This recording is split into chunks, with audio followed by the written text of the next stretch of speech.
inside. McGee with the floater. 2 more points to his name. It's rare when you see a 7'1" guy, Damo, shoot a floater. John's got to go to Harvey, doesn't it? No, McGee. You go on McGee, are you? Back pick, ball. To the ring. It goes. Foul him. Foul on Doolittle. McGee will go to the line. With 12,000 booing him. Drops the seconds. Look at the strut from the big man. It's Illawarra by 1. 1.2 on the clock. The inbound. Wagstaff in the corner. It was blocked by Jabal, and the big man has stolen this game. Big man decides it. Big man decides it. The Hawks winners in an absolute classic. Big man decides it. Big man decides it. Big man can fight it, but the Lord knows. Looking forward to this one. Excited about what's going to go on tonight at RAC Arena. It's the Perth Wildcats up against the Illawarra Hawks.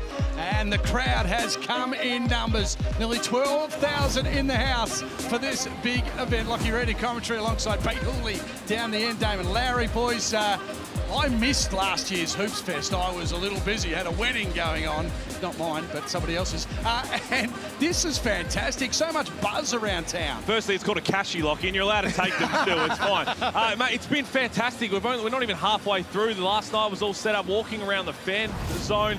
Everything about this weekend has been phenomenal, and we're only just getting started. I'm with you, Lockie. This is my Hoop Fest debut. I was a little bit nervous coming here, but I figured I was going to take an aggressive mindset.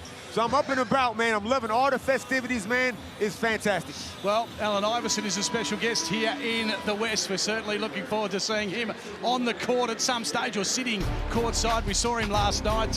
Nice to have the great man here, Pete. Oh, I mean, everybody's idol in some respects. The way he changed the game, the culture of it. You played a lot like him. Absolutely not. Couldn't be any further different. What I'm most excited about with him is catching up with Bryce Cotton, because Bryce Cotton idolised him, and the way that they're going to be able to meet and just probably share some stories is going to be awesome. But just to catch up with him yesterday, it was a bit of a surreal moment, and can't wait to see him back here. McGee, of course, another NBA superstar as well, so great to have him in the house. We're looking forward to him rocking and rolling here. As we saw in the highlights package, he was a star back in the game where they snuck over the line. It was an absolute beauty. Yeah, JaVale McGee in that particular game, Hawks got the dub, and he made the game-winning free throw lock, if we're not mistaken. So I feel like this team, and that team had Mason Jones in it at the time, so Perth Wildcats are a little bit different than last time the Hawks met them, but they still got a strong front court in Doolittle, Windler, and JLA. So we'll see how the Hawks are going to come out and attack them. Now, we're riding the roller coaster in terms of Dylan Windler, aren't we? As fans, we watch this game, and at times we see Dylan just absolutely light it up from outside three-point land, and then every now and then he just goes a little quiet. He goes missing. Well, let me just stick up for Dylan Windler. In the Windler Association, the family and everybody, Dylan Windler is averaging 13 points and 7 rebounds. That's what he averaged last year, Locke. He is having the exact same season. The only thing that's down is his three-point percentage. It's only 36%, which is great. It was a little higher last year. But I hear your point. Some games he goes in and out of games, and I put that all down, Pete, to not having a lead point guard. Well, they're not going to have one, no, because the deadline has officially passed. The Perth Wildcats did not submit a contract to the NBL, which means everybody in that corner is who they're going to run with to try and win a championship. Without Jaron Riley, who's now had surgery for a hamstring, it's a big out. Also, would have been a lot of pressure to put on the shoulders of a development player. But David Duke Jr., there is hope that he can come back sooner rather than later. We see a little bit, it's a bit of Bucky Barnes about that, the Winter Soldier with the fake arm almost, with the big cast on that left elbow. If they get him back sooner rather than later, it's certainly going to help. But I still feel like they could have gone and added a piece. What do they do without Jaron Riley now? Because it seemed to be working with, especially in recent weeks, you had Henshall starting, really coming off the bench. It was a nice 1-2 combo. What do they do now? They haven't got that second point guard. Well, they don't, but Jaron Riley was coming off the bench in that particular game. Benny Henshall's trusted with the ball. Elijah Pepper. They don't have a lead guard. You can't change who you are overnight. They're all high-octane scoring guys. But Christian Doolittle is the backup point guard. Peter Hooley, you said it best, man. That's who you put the ball in the hands of. you can trust him to make a good decision and take care of the ball. And I've got no issues with that whatsoever. Outside of playing the Southeast Melbourne Phoenix, where John Brown III is going to be pressuring him full court, he can be their backup point guard. But when right now it's going to be Ben Henshall and Elijah Pepper, with on the other side Bawali Bales getting up and in, that concerns me ever so slightly. There is the starting five for the Perth Wildcats. Henshall's got a real opportunity to just strut his stuff in front of a few NBA scouts here and watching, hasn't he? I mean, this is his time to really stand up if he thinks he can make it to the next level. Well, Benny Henshall's got all the confidence in the world. He does not lack belief in himself. I reckon he's having a solid season. Now, obviously with NBA scouts here, sometimes guys might tend to, maybe go themselves, go a little bit individual, but hopefully he keeps the team first focus.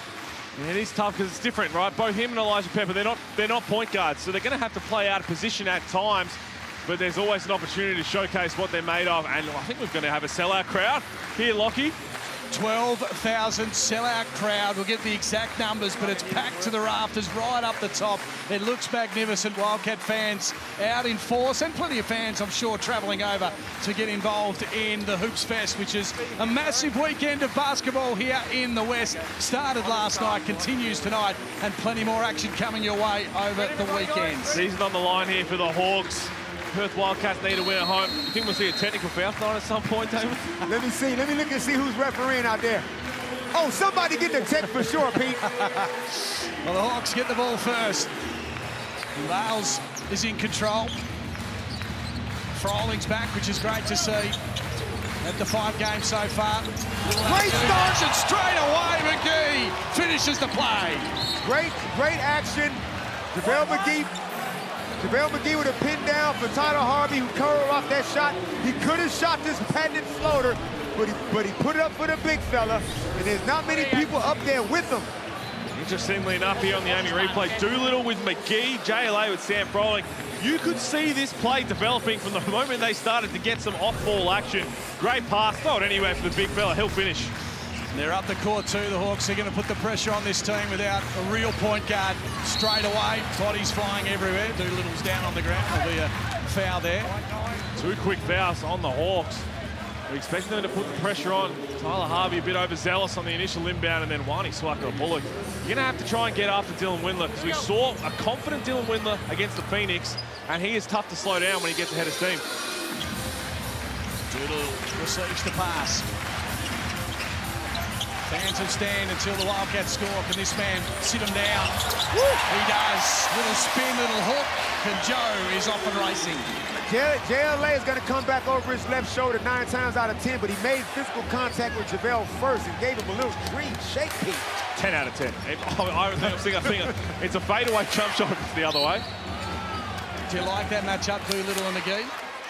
I like it if you're an Illawarra Hawks supporter. Yeah. If you but what choice do you have? Well, I would be putting JLA there just for the length purposes. I think Sam Frolling's better off the dribble, where Doolittle can move his feet a little more than JLA. But hey, John really seen something here that he potentially likes, so we'll see what happens in the first 5 minutes. And we've seen a bit of JLA and Aquera at times as well. We might see a bit more of that tonight to try and counteract the Hawks. As Harvey's pass somehow lands in the hands of Froling. He's going to go to work against JLA. Stuck, but falls away on the shot. Ball back into the hands of Windler. Looks for Doolittle. Now it's Henshall from outside. One rolls around, doesn't go. Here's Bales quick into the front courts. Wani with the early foul. Steps back from outside the arc. That one doesn't go. He's strong as ever. Harvey, little fake, and then works his way through somehow up against 2 cats. Good offensive rebound by JaVale McGee to get the Hawks another possession. Tyler Harvey attacking the basket with his patented little floater around the key. 4 plays 2. Good start on a Friday night for Hoops Fest. Doolittle trying to take on Harvey.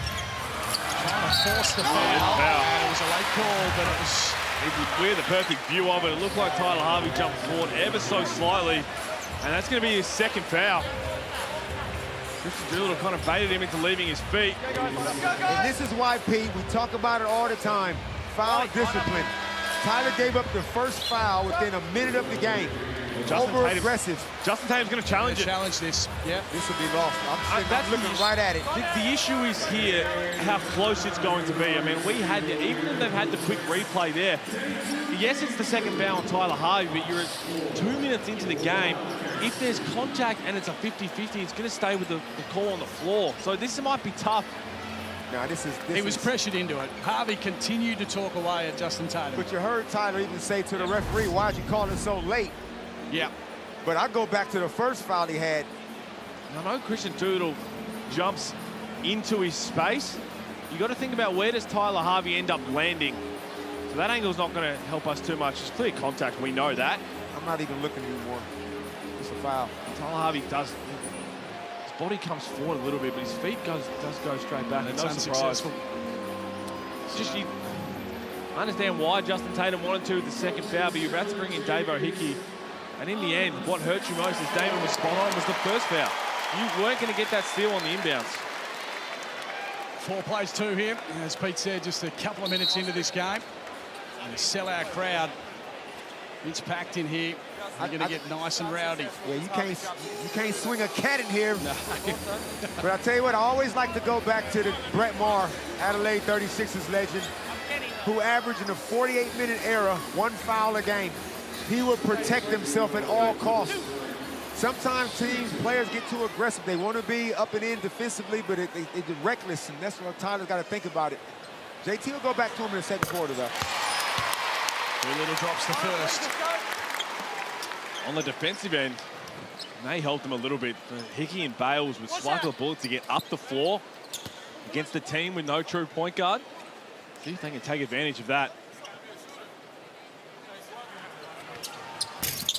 The second one doesn't go. 4 plays 3. Bales remains on the court. Pep up. He's chasing after him. Now to Swaggle the bullet. Into Froling. Doolittle trying to contain him. Just works his way around. He did pretty well in the end, Doolittle. A shot that Sam could have made, but he ducked in the middle of the key, Pete, while he had the top of the key. That's when the pass should have went inside. By the time it went to Sam, he was well off the block. Now it's with Henshall. He's looking back to give it off. Into the corner. Not a bad option as Windler's fouled, but still scores. It's going to be 4 team fouls already on the Hawks. I love the patience that we're seeing from the Wildcats on the offensive end. That is another over-aggressive, reckless kind of a closeout. Davo is kind of caught in no man's land. And yeah, that's just a bad foul. Davo knows it. And Dylan Windler, shooters like this, scorers like Dylan, when they can get themselves to the free throw line early in the game, that's when they get their rhythm going. We've mentioned in the pregame that this is their team now. They've opted not to sign a replacement player. So it's on the back of Dylan Windler, JLA, Christian Doolittle. They are the 3 who are going to dictate how far they can go in the postseason. 3 points is the ball game. Pass again down into the post. Rolling. JLL waits. Rolling again, stuck a touch, but couldn't make that one go. And Windler pulls in the boards. Now, were you in Forest Place earlier this afternoon in the city? But yes, absolutely. Yeah. Live NBL overtime. It was fantastic. Fans came out, asked some questions. Damon got fired up. Well, so passionate. So we've got 12,000 in the house here. I just got a text through, a picture of Forest Place, and there are fans packed to the rafters in the city watching it on the big screen, this game in particular. I'm trying to tell you, Hoops Fest is an absolute masterstroke. Long live this festival of basketball and culture. Men and women, the WNBL is up and about. Damon, It's just great times. Damon, the West is best, mate. It's just as simple as that, as Windler will pass it inside. Turnover. Turn the sun off at times. Joe Healy is courtside. What do you got for us, Joe? Yeah, guys, John really obviously has been asked a lot this week about bringing in reinforcements, but I really like the way that he's responded and shown confidence in his group. He just has said the likes of Pepper, Henshall, Sunday have grown so much in their roles over the past few weeks, and there's potential that you could also stifle that and all the work that they've been doing. He said in moments like this, you can overlook what's right in front of you. Our team is really connected and enjoy playing together. So we also can't disrespect what that means to a team environment. They're playing really patient on offense, and their defense, everybody's moving together as well. That's a great little pass there from Henshall, and JaVale McGee says, get out of here! Back into the hands of Doolittle in the corner. Rattles around. JLA working hard. Comes off the hand of Windler. Amy, replay. We're gonna need that one, please. Now, might be a Wildcats ball. Davo Hickey was like me, thinking it came off the hands. Averaging 2 blocks a game, JaVale Chamberlain. He made JLA a center on the volleyball team. It was close. It was awfully close. Still 7-4. Windler, Aquera, getting some minutes. Been terrific this season, coming off the benches. But Henshall draws the foul, and he'll go to the line. Davo Hickey called for that one. As I mentioned, I spoke to Justin Tatum before the game, and he wanted to get after the Perth guards and really test them out, so you can understand why they've been pressuring up and in. But now they've got Perth Wildcats in the bonus. You've got 2 fouls on Davo Hickey, 2 fouls on Tyler Harvey, and we've still got 6 minutes to go in the first quarter. Not good. Not good. The intent is there, but it's reckless.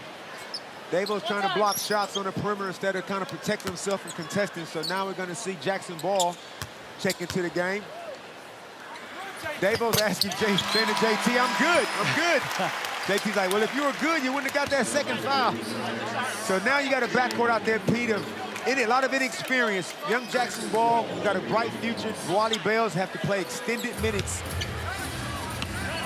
He's got some big minutes ahead of him, no doubt about that. It's 1 from 2 for Henshall. 8 plays 4 here inside RAC Arena.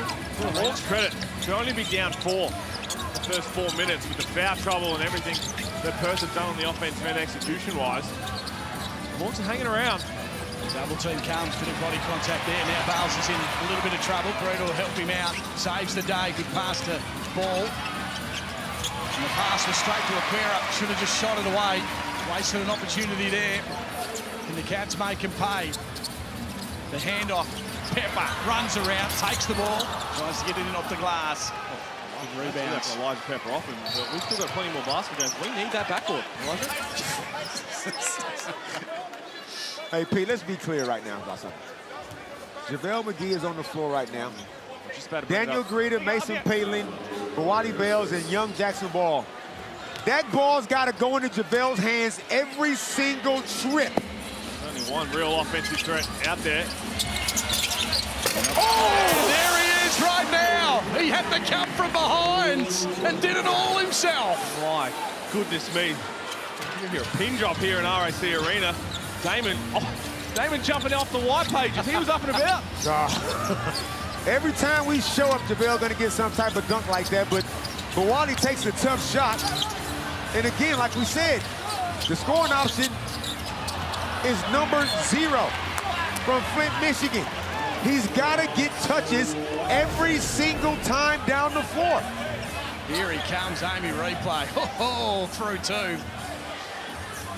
And watch the reaction right here of the man next to me. So you can see there, just little white pages. I got a little pad here from my spine. A rush shot there, but the rebound's good from the Wildcats. Dante Russell-Nance gets some early minutes. I thought this might happen. And scores the 2. That was tough, Pete Hawley. He's skilled, Pete. Well, he's going to need to continue to impress. He'll get that opportunity now until they can get David Duke Jr. back. Turns the corner, takes the contact from Jackson Ball and can finish through it. He started this season, he had a good start to the season, and then just fell away very dramatically. Look, he's still a young guy, and he's got a lot of basketball left in him. And I would not be, I would keep keeping him around the program long term. Got great size, great athleticism. He just got to grow into the league. Pass to Greta. Back out to Bales. Sends the shot on the way and lands it. Good response from the Hawks. And for everything that's gone wrong with the Illawarra Hawks this season, I've loved seeing Wally Bales get more of an opportunity thrown into the starting lineup. You know how he's going to play. He is going to get up defensively, he's going to set the tone, and he's going to hopefully inspire everybody else to play that way and get them back to playing that Illawarra Hawks basketball that we saw so much last season.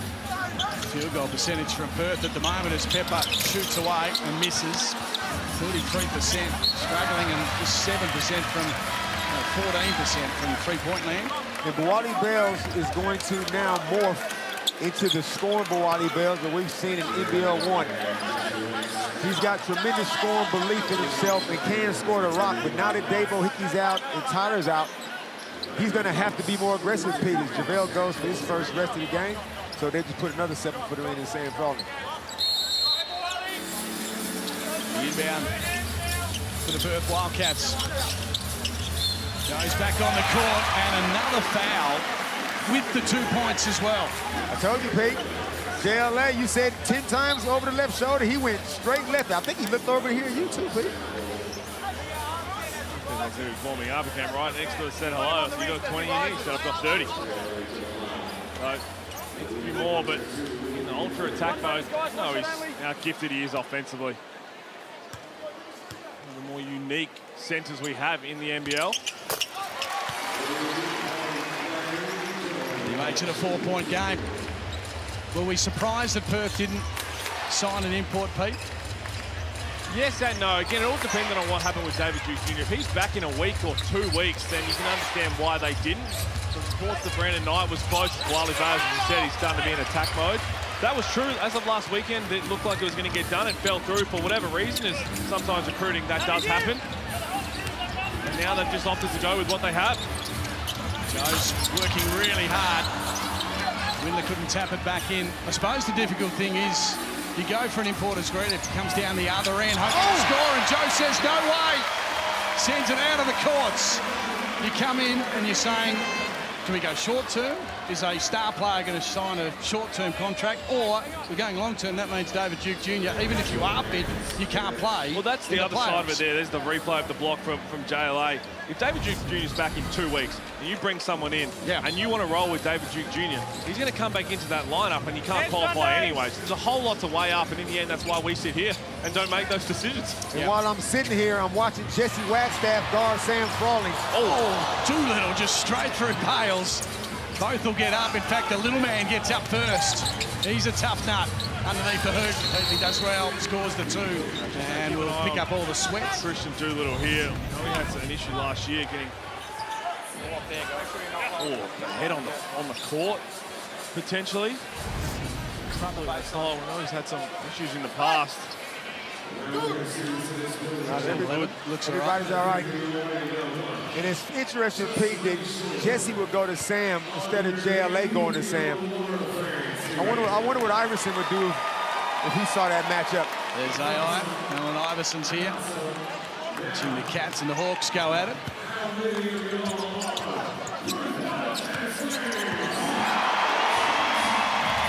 Here's Sunday.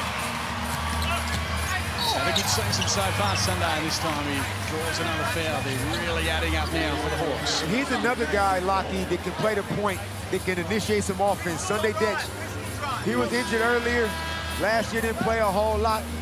He is a strong, solid guard off the bench, can do a multitude of things on the perimeter. So between Henshall, Pepper, Doolittle, and Sunday, it is point guard by committee. A couple of their fouls have been unlucky. But those ones that they can control, being out of position, Tyler Harvey's first one, it's 8 fouls to 2. And right now during that timeout, I'm sure John really was saying, keep putting the heat on them. Really keep trying to put the heat on them. If they're out of position or trying to be physical, we'll draw fouls. And down the other end, Perth has done a good job of not doing that right now, albeit there might be a couple they've got away with. And for all of the foul trouble and all of that, the Hawks are only down 3. So I think JT will be happy. If there's a foul or something else happens, it kills it. Because it's a violation automatically. So 14-11 the score. I can't comment on his shooting. The ball was in the air. One shot, one more.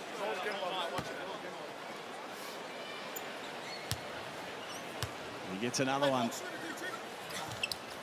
finishes that one. So as you say, just a 4-point margin.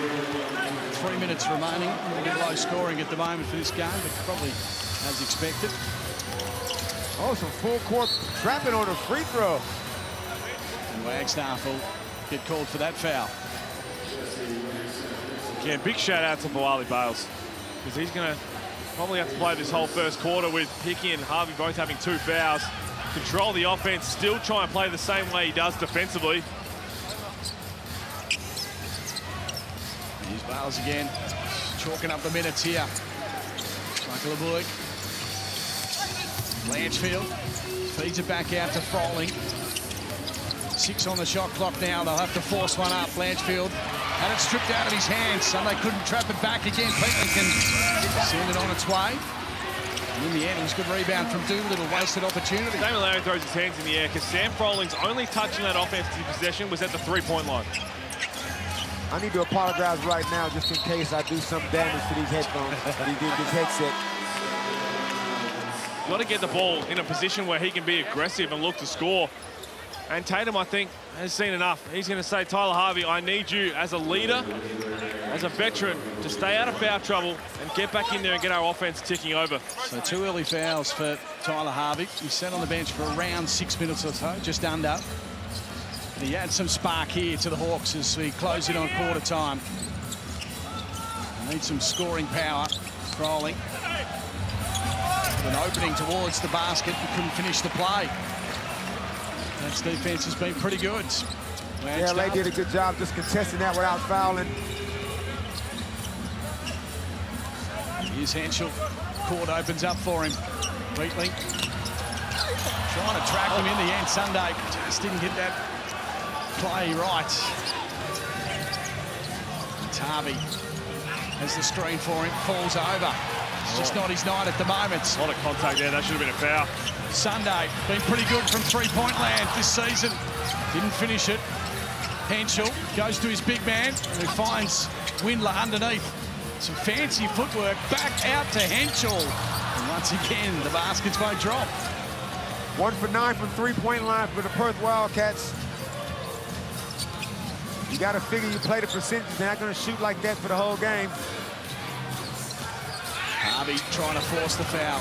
It's a professional one there, and Wagstaff will get a couple. And Jesse's one of those guys. Jesse is like a Swiss Army knife in the tender years that he is in right now. But perimeter defense, he's got to be careful with some of those matchups he get caught in. One beat, one city, all ball. Hoops Fest is here. See all the NBL, WNBL teams do battle right here at RAC Arena. It's Australia's biggest basketball culture and lifestyle festival. It's taken over WA with all the big stars, including Bryce Cotton. He'll be here over the weekend. And Alan Iverson. Get your tickets by scanning the QR code or hoopsfest.com.au. Hey, 1 ticket, 3 games tomorrow for day 3. I like it. Ramberg is here for Harvey. Handed him over. A little Friday night feast. But thanks to Hungry Jacks, the code word Hoopstar or Hoops Perth. Hoop Perth. Make sure you spell it. Yeah. What in the classes. What we got going on there? Hoops Perth without the not, TH. Not Hoopstar. Hoops Perth. When you get there, tell them Tyler sent you. One of the best free throw shooters in the league. It can happen to anybody. Need some scoring here from both teams. A little sluggish. Good hands from Windler. Strong work underneath the hoop. Falling, he misses. Out of the hands it comes. He says, well, I'll have a crack at it, and finally it drops in. To be honest, when you look at this whole quarter, for everything the Hawks have had to work through, they should be in front. They should be in front. They've missed that many easy shots, and they're only down 2. Henshall from outside again. Finally gives the fans something to cheer about. I don't know if Benny Henshall's going for a 2-for-1 situation because he's not going to get another shot, but Tyler Harvey went under that little flare screen, and Benny Henshall did not hesitate. 5-point margin. Harvey with ball in hands to close it out. 5 on the shot clock. Good defense by Henshall. Fancy footwork in the end. It doesn't go. That's with an advantage here at quarter time. Perth in front of their hometown fans. Big crowd too in attendance. They're 18. The Hawks are 13 right here at RAC Arena.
West Australia, a world-famous city known for its breathtaking beaches that run from just outside the CBD all the way up to Broome. From Margaret River to the Kimberley, its beauty rivals any city in the world. And it is an absolute pleasure to be here for the NBL Hoops Fest, day 2 tonight. The Perth Wildcats taking on the Illawarra Hawks. They're leading after one, 18-13. It's been tough and physical out there, guys. It's an entertaining one. Yeah, it certainly is. Joe, did you see my winery there? It's one of the wineries. I haven't seen some of those pictures before. I've been missing out. You need to come over more often. Well, I will after Damien Martin. I will give him a shout out. He hooked Jack Everett and I up on the Collier Park Golf Course. Hospitality was fantastic. Damo finally delivering on a promise all these years later. He's overseas at the moment, Damo, is he? As Aquera scores the 2, I think he's gone to America. Scored a junket. Yep, right. Mixing it with all the hobnobs. That was a great job by David Aquera getting to the mid-post there, not mid-post, but deep in front of the rim. McGee was sagging off, got himself an easy floater. 13 points to see there, the lowest Hawks first quarter this season. I like they put the 3 ball away though, just 1 of 3 and found a way to score inside when they eventually did go in there. They need to get better execution in the half court. We just saw John really clapping his hands. He was happy with that defense. If they can force JaVale McGee into shooting 1 dribble pull-ups from 18 feet, they've done their job. Henshall to Aquera. Been pretty successful this season, and Justin Tatum wants to have a chat about this. Poor start to the second term from the, well, travelling team. 23-13 is the score. Let's have a look at the Amy replay. Into the corner it goes. Aquera doesn't mind it down there. But he doesn't. I think that's why Tatum called the timeout. You saw JaVale McGee kind of inviting that shot. They've come out a little slow. Don't to be down the way they were in the first quarter. They should have been up and about. They threw Hickey back in. They threw Tyler Harvey. That is not the first 54 seconds they needed. David Aquera shooting 43% on the season, having a great year. But most improved player won't win it, but he is definitely improved. He's certainly stepping up, and I think JLA probably helps him as well. He urges him on. I've seen a lot of training sessions where JLA is hot on him. He's really into him, and I think it's certainly improved his performance so far. He's got the 5 points alongside Big Joe. And it's a 10-point margin here at the RAC Arena. Yeah, Hawks got to be better execution in the half court. Well, McGee having to settle for a 1 dribble contested jump shot is not going to get it done. So really get through sets. Understand, if you want to get JaVale McGee on the block, let's get side-to-side action, cross screen, throw it in there where he doesn't have to break someone down from the 3-point line. Happened with Sam Froling. Gee, Jack Everett just walked past. He needs a little bit of sun, Pete. He needs to just hit the Scarborough Beach. We were on the golf cart today, and he was struggling. Yeah, he was struggling. Just needs to. That left knee doesn't work as well as it used to either. Just pop down the coast, Scarbs, maybe even Trig Beach. Did you go for a run today? It's Lockie, you know not to ask me that. Right. You asked me how far did I run today. How far did you run and where did you run as the Hawks have a chance here? Harvey into the corner.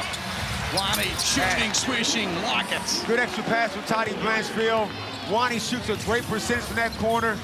20 Ks, Lock. 20 Ks. Henshall stops, pops. That one won't go. They're the ones that Ben Henshall's going to have to make, because teams will give him the 3 ball and the 1 dribble jump shot. And the form looks great. Everything about it looks great. He's just got to continue to get the reps and the confidence to be able to go in there and knock it down. Still a Wildcats ball.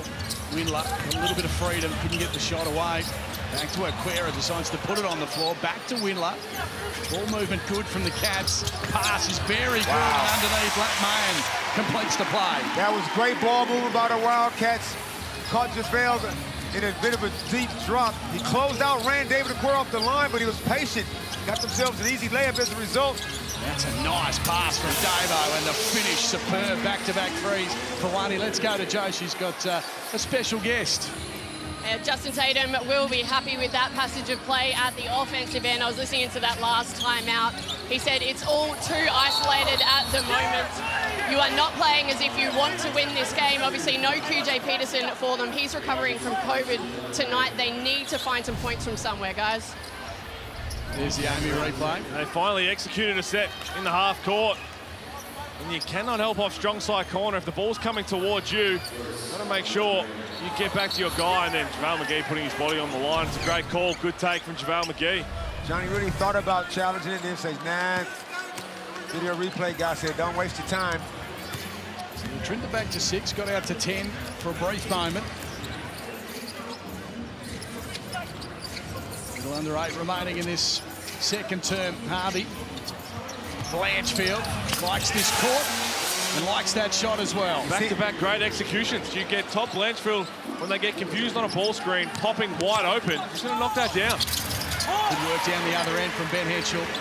You've seen a lot of Blanchfield threes in this joint, haven't you, Locke? You betcha. Had some big games in a finals campaign as well when the team, I think, was out without Bryce Cotton in one finals campaign. Blanchfield stood up.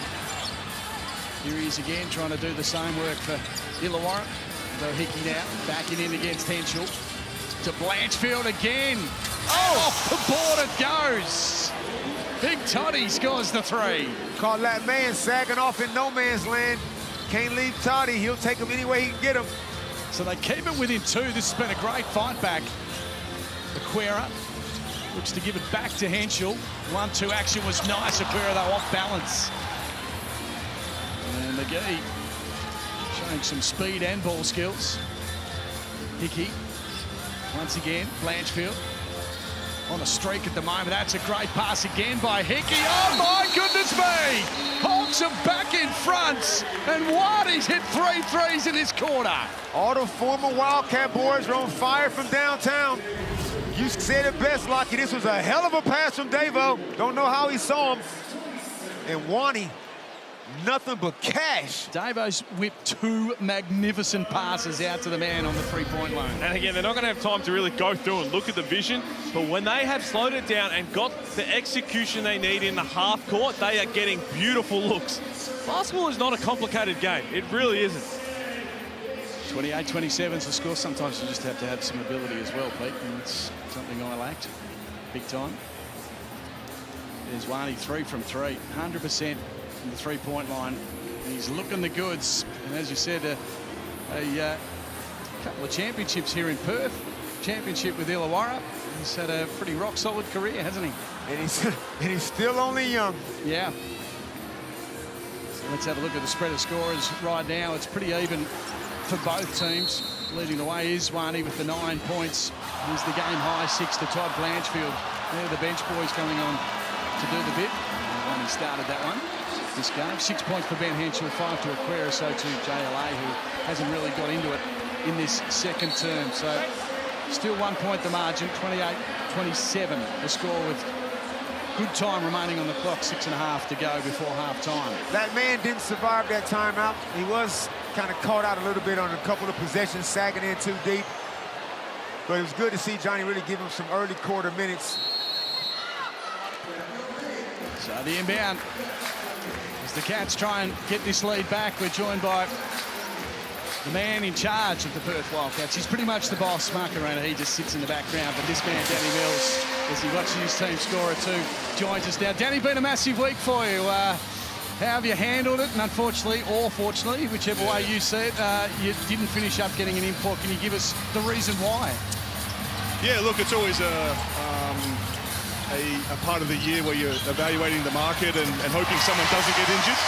But obviously we've had a couple of them, and unfortunately Jaren's out, and that's a really hard one to replace given he's a local. But David Duke, you know, the longer we went through this week, the more confidence we have in where he's at in his rehab. It's definitely not something that we think is going to be obviously season ending. It's going to be a lot sooner rather than later, which is really exciting. And you know, you start to look at who you can bring in potentially as an injury replacement and how many games they would have to play to qualify for the finals. We also need David to get back into shape for the finals too. So for us, it came down to it that, you know, we have ultimate belief in this group. We love this team. This is a really tight group, and to bring someone in, it had to be a really unique talent this late in the season. And given where we're at with David, we made a collective decision today, basically, that like we're sticking with this group, and you know, this is a team we think can get to the end. On that last point, you mentioned the unique talent that you have. So it sounds like throughout the whole week it was, you know what, we're going to continue to scour everybody who could potentially be available, whether it's someone who's a short term, who's got something lined up, maybe someone who might be an injury concern themselves, to see if they're healthy. If that right piece shows up, we will continue to engage and go further with it. But if not, we're confident of what we have. Exactly. Yeah, and that's the mindset we took into it. And, you know, numerous conversations with agents, players keep, you know, China's a market at the moment. They have a 2-month guarantee on a lot of their guys, so they're starting to move. And as obviously there's a time on it, which was pretty public, and it was it was coming down to the days. It was like, well, what are we going to do? We're really going to bring a guy in. John and I and Mark, you know, we sat today and we're like, you know what, we love this group. Why would we take that risk? Let's put all our faith in the guys, back them in, and that's where we're at. Danny, talk about your 2 imports. Christian Doolittle, this is his 3rd season. Dylan Windler, 2nd. Just providing that real cornerstone. You can build around those 2 forwards. So you got JLA, depending on how long JLA hangs around, obviously. But we'll talk about just the connection that those 2 has. Yeah, like you said, it's their 2nd year playing together. Dylan's 3rd season, and we've got him at least for another 2, and we hope longer. And that's unique in the NBL. You know, a lot of the times, those are the players you're switching in and out. And probably my first 3 years there, you know, besides Bryce, we had a lot of guys, and to find that continuity year to year is hard in a shorter season. So, you know, both of those guys are elite talents. They know each other's game, and to have those guys at the club long term and going into next season, both of them coming back, it's huge. And, you know, you look at what Dylan did last week at Southeast. If we can continue to see that, we obviously know what Christian does game to game. He's one of the best players, if not the best in the league as a 2-way guy.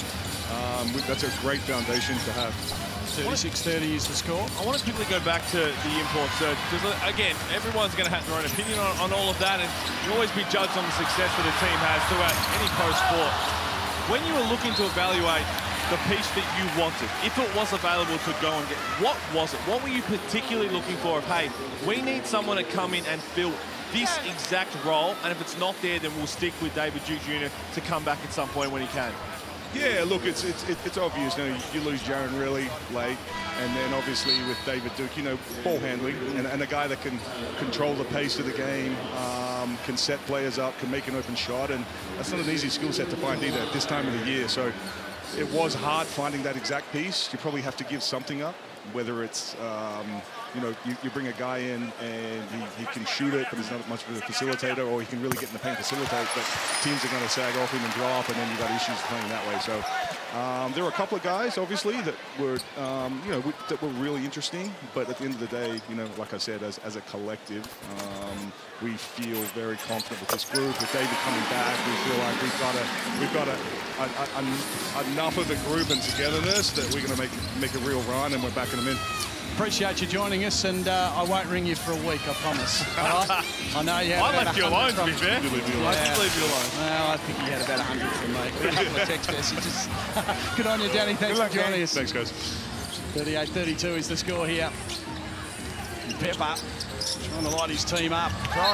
Be another charge there. Have to be a charge, you would have to think. And to go back quickly while we have a break and play on what Danny's talking about, if you go out there, and Brandon Knight was the name that was thrown around, they were getting close, but if you go out there and get a guy, and I look at what TJ Starks did for the Tasmanian Jack Jumpers, if you find someone who fills the void, but has another gig they're going to, do you want to get them to come in, get comfortable playing a certain style, and then just kick them out to the side and then try and get David Duke back when everyone else is right? If you get someone who wants to be a little bit more aggressive offensively, then it takes away what Dylan Windler does. It takes away what Christian Doolittle does. It can mess with things if they're not going to ride it out the whole season. So it sounds like Duke Jr. is going to be back very soon, which is good news for the Wildcats as well. But in the end, as I said, you're always going to be judged on whichever team can win a championship and go all the way. It's all about the championship, isn't it? As Wagstaff knocks it away from the hoop. He's got some take that off the rim.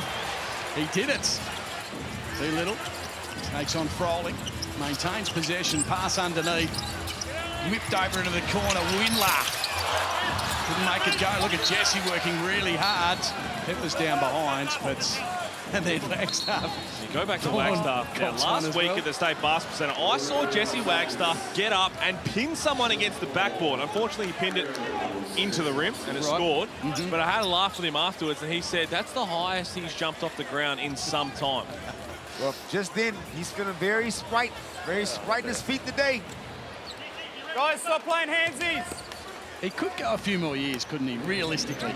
I mean, eventually, if his role ended up being strictly off-court, but just being around and being that true professional, that's invaluable in itself, but still providing an impact. And Damon standing here saying, why are they not throwing it into Sam Froley against Jess? They were keen. Well, Well, Damon was keen.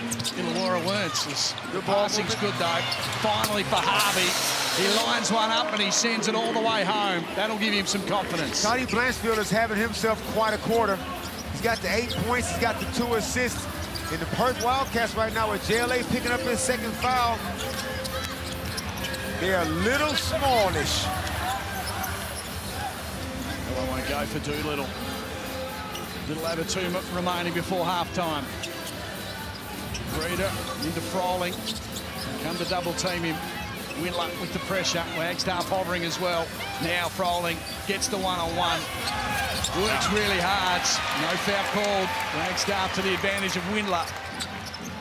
Doolittle opens up the eyes and puts it into the hoop. It rolled around a touch, but he still scored the 2. That is the absolute quintessential Christian Doolittle move. Mid-range, couple of dribbles, get into his key, shoot such a high percentage on that shot. Tell you what, the Hawks have hit 6 threes this quarter, and when they have got it side to side and executed, they look like a team that is going to score every time down the floor, as is this man right now. I love seeing Christian Doolittle in this mindset. He is very, very hard to contain. Well, his eyes are lighting up, aren't they? I mean, Blanchfield. Toddy just put his hand up, called for a sub. Might as well get you one more three-pointer up, Toddy, before you sit down. He's exhausted. Bales with some fancy footwork. The shot won't go. And another rebound for Doolittle. Anytime that ball doesn't move, they don't get any action, they're not getting good looks. It's very simple as Doolittle is trying to take over this game. Into the hands somehow of Jesse Wagstaff, and he'll get fouls. It was good play by Pepper, just kept the ball alive, and Wagstaff pretty much ran into it. 42-35 is the score. You're losing your mind over here, Damon, for good reason, because there is just completely different looking half-court offenses from when they get no ball movement, no player movement, compared to when they execute, get down screens, side screens, all of it. They get open looks and good looks. I'm a fan, obviously, of just good basketball. I don't care who plays it. I'm also an enemy of bad basketball. And I was coached by a guy, Brendan Joyce, who we were so methodical and we knew where we were gonna go with the ball. We would always try to go to the advantage. We would create a mismatch and everybody knew where that mismatch was. Everybody had a license to play free. You get a defense, you get a stop, you get out in transition, you can run. That was your time to shine. But in the half court, we kind of prided ourselves on going to our strengths. Right now, what frustrates me as a guard is when teams, not just the Hawks, even the Perth Wildcats, when they don't go to their strengths peak. 44-35. 10 points has been the biggest margin. Sits at 9 at the moment. Bales just catches and shoots. Oh, get 3. Yeah. Bales. Good look, gets straight into the ball. Henshall. Pepper. Not sure where the pass was headed. Was it Pepper or Henshall? But Lonnie will finish with a 2. He's having a big first half. One of the best defenders in the league, no doubt about it. Great to see his offensive game continue to pick up the last few weeks. But if you're Elijah Pepper, you're in this team to take every single open shot and semi-open shot. You've got to let that thing fly. Semi-open. Clearer. He's happy to take any shot any time as well. That one didn't go. Chance maybe here for the Hawks to trim it back possibly to 4, and that would be a good result. Justin Tatum rolled the dice with Tyler Harvey on 2 fouls. He's earned his trust. He was aggressive again. Ball somehow came out of Latmane's hands. Pass is big. McGee couldn't finish the play. The second time as well. He's working hard, comes off his head as the buzzer goes. That was an ugly finish to a first half. 44-37 is the score. And plenty of bite at it. Good effort from Harvey to get it back. And the Hawks just down 7. They had their good moments, they had their poor moments. I think they'll take that considering the early foul trouble as well. The Perth Wildcats, well, they've shown that when they want to score the ball, they can. Here's Joe, courtside with Dylan Windler. Yeah, thanks, Dylan. You guys weathered the storm there in the second. It feels like you're playing the game on your terms. How does it feel for you? Yeah, I think we're playing good defense overall. Just got to get out to shooters and rotate. Trying to get it out of the big hands, but we got to rotate and get out to shooters. I know you're desperate for a win on your home court. Are there any adjustments that you want to make in the second to come away with the dub? We just got to clean up our offense a little bit, try to get better looks, and then just keep rebounding the basketball. I think we'll be in a good shape. Good luck for the rest of it. Appreciate it. Well, Dylan Windler there. It's turning into another cracker here at RAC Arena. It's the Wildcats with the upper hand at the half. We'll be back to break it down after this.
You know, I remember when I was that guy, the way I felt about Mike, you know what I mean? I really wanted to be like Mike and what he meant to me, how instrumental he was to my development as a basketball player.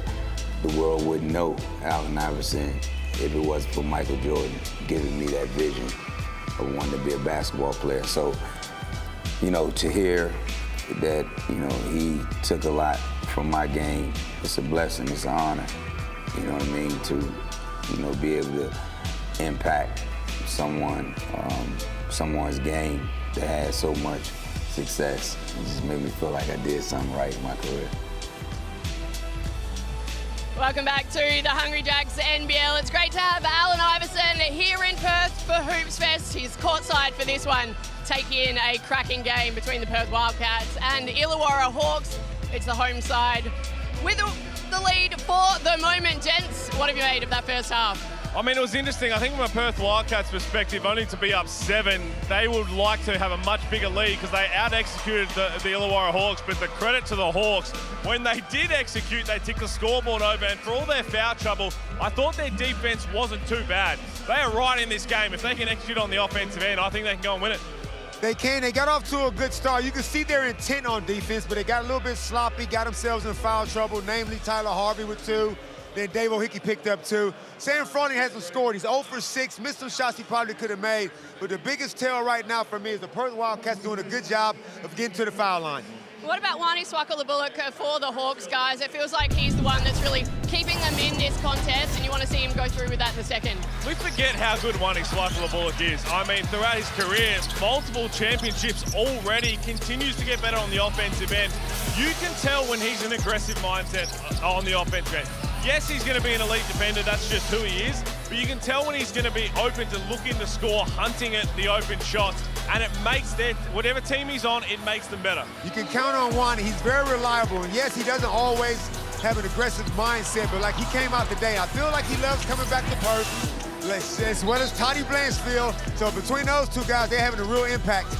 He's leading the way for the Hawks at the moment. He needs more help, though, at the offensive end, guys. Yeah, he does. I mean, look at his Blackmores player profile, 13 points at half-time, and this is not to discredit Wani Swakala-Bullock, but if the Hawks want to be able to go and win basketball games, they need one of their superstars to be up there, whether it's Sam Froling, JaVale McGee, Tyler Harvey. They are in this team to score the ball. Wani can do that, but he needs other guys to really take those reins and let him fill the role that he's really good at. What about for the Wildcats? What's JR saying to his troops at the moment? I think JR is happy with a 7-point lead. They're not shooting the ball well from 3, but you can see they're all doing it by committee. At least 5 guys on 8 points, 7 points, 6 points, and they're defending. They're going to double team Sam Froling when he gets the ball in the block. They're going to make JaVale McGee's life as difficult as possible. They'd be happy where they are right now. Still 20 minutes of action to come here at RAC Arena, but night 3 of Hoops Fest, we've got a massive doubleheader tomorrow. It's the New Zealand Breakers up against the Cairns Taipans. Unfortunately, Sam Wardenberg for the Taipans won't be out there, but it should be a cracking game. And then the big one, guys, Melbourne United up against the Tasmania Jackjumpers. What are you most looking forward to? I mean, it has to be to see what response we get from Melbourne United. If not now, when? When is it going to turn around? And I'm looking to see if Tasmania Jackjumpers can do something that's very hard to do in this league, beat the same team 3 times in a row. And if they do that, we are not just talking about them being a tough beat, I think they're going to be a legitimate title contender. Well, this is the most incredible basketball celebration, Hoops Fest here in Perth. We are loving every minute of it, and still a very important 20 minutes to come after the break. It's the Wildcats leading the Hawks 44-37 at the half. The second half is next.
Overlooking the Swan River and Perth city skyline, the stunning Kings Park and Botanic Garden is one of the largest inner city parks in the world. At 400 hectares, it is even bigger than Central Park in New York. And this, gentlemen, is the biggest basketball and culture festival in the Southern Hemisphere. Night 2 of Hoops Fest, and we are loving every minute of it.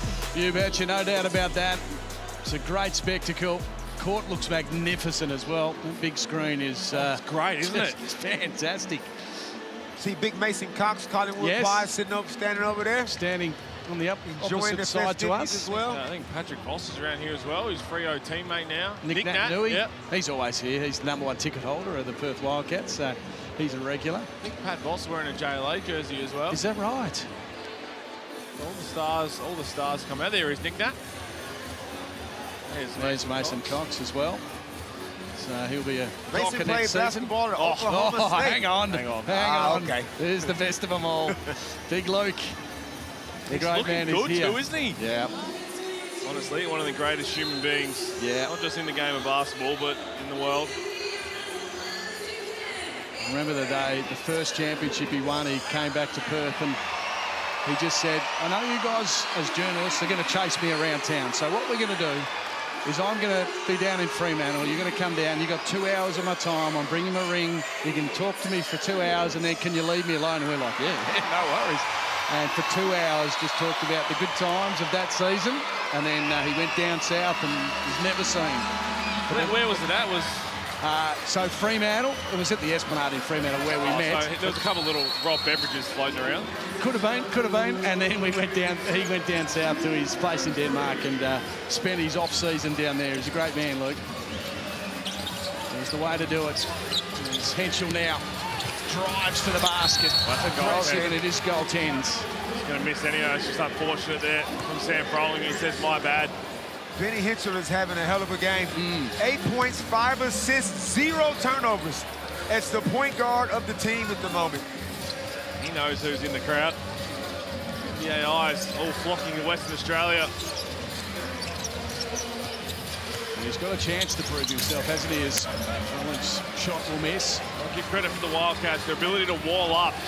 When someone attacks as Doolittle steps into a 3-ball, knocks it down. An aggressive Christian Doolittle is a different beast. And once again, a slow start to a quarter for the Hawks. They were rattled in the second term. Cats got off to a flyer. They worked their way back into it, and they'll have to do it again. This man was good. That one doesn't land, so it's out to 12, biggest margin of the game. Christian Doolittle's got a bad elbow, and he was struggling at halftime as he came back on from half-time. So he wants to come off the court. He's got some issues there as Jones' basket won't go. Yeah, not good Long at all. pass. McGee blocks, no. It'll be counted for 2. So we'll keep an eye on Christian Doolittle. 2 imports with bad elbows. What is going on? Hopefully that's just a really big hit to the funny bone. I hope that's what that It was is. before this quarter started, though, that he was struggling. He was walking back after doing the warm-up. He was rubbing his elbow. And then he started the quarter. Is he staying? Yeah, he's staying down with the players at the moment, just giving it a good rub. Medico hasn't really gone to him as yet, so fingers crossed for Christian Doolittle. An important piece to this team as this man continues to be confident, have a crack, but that time it doesn't land. Bales has it, defended by Henshall. Harvey back to Bales. Time ticking away on the shot clock. Under 10 now. Also just do a little floater. Crashing the boards is Windler and McGee. And it's a jump ball.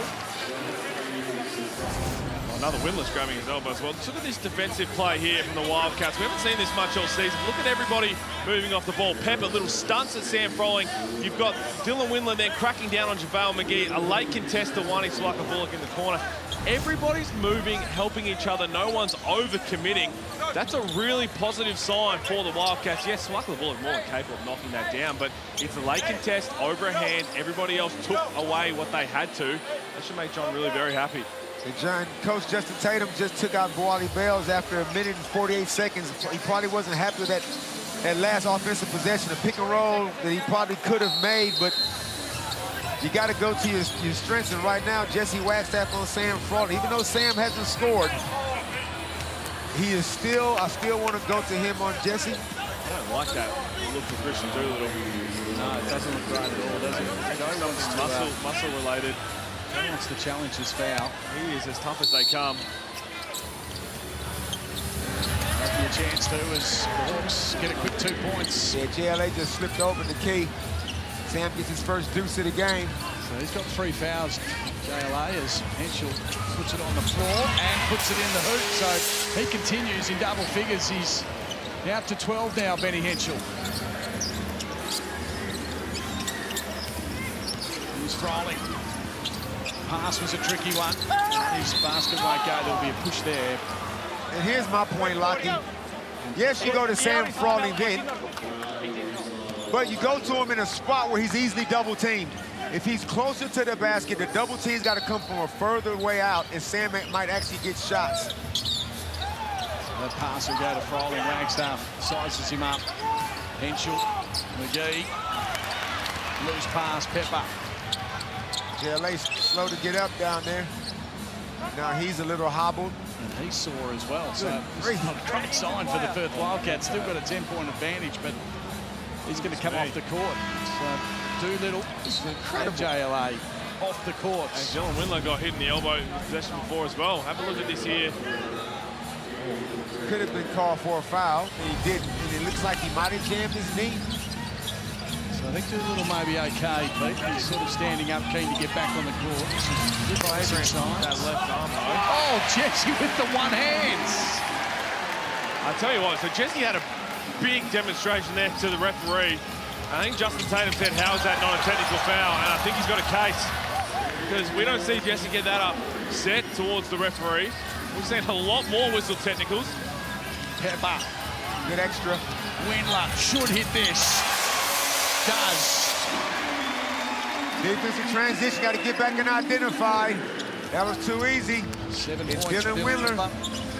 Tatum's going to end up bringing in Mason Peeling here. So this is the other side of the double big lineup. So just the ability to kind of switch things 1 through 4. Well, McGee doesn't look too happy going to the bench. They tried to go into a zone then, Pete, but it was just too easy. Nobody got out to that corner. So the Cats in control at the moment. Jesse's looking lively. He is looking lively. He's looking fresh, isn't he? Windler slow to get up, so let's have a look down the line. So JLA is just sitting with no real medical attention down on the bench here, and Doolittle has stood up. He's moved away from the physio and just shaking his elbow around. So promising signs there for keeps grabbing hold of it. There's a technical foul on JT. Now that was well, firstly, we knew that was coming from the start of the game, but also that last possession. And I understand why he's got that technical. Now, we can't hear what was said. He was looking away, but the referee heard it. But the way that Jesse Wagstaff demonstrated towards the referee after that last score, we have seen that called technicals plenty of times this season. And Justin Tatum him and say, you better call the call next time. I'm talking about when Jesse Wagstaff pointed at him. That's what I'm saying. There you go. Good pick up, Pete Hawley. That's exactly why he's upset. All I know is they called me Nostradamus, Pete. Nostradamus, I told you. Somebody was getting technical. Now, I don't think Jesse should have got a tech for that. I don't think any player should get a tech for that. You should be able to show some emotion at least one time. I completely agree with you, but back to Justin Tatum's point, which I also agree with. We've seen that called a technical so much this season that I think that's where he's asking for that consistency to be there. They need some points now, Illawarra. 14's the margin. Continue to struggle. We're nearly midway through this third term. They're only sitting on 43. And Harvey's drawn the foul. Push for the shot. Christian Doolittle gets subs back in. And the Perth Wildcats, you see what they're doing, Pete. Anybody that gets a post touch, they're doubling. They're going to make the Hawks try to beat it from the three-point line. And with no QJ Peterson out here, this is when you might see some more Toddy Blanchfield early in this quarter.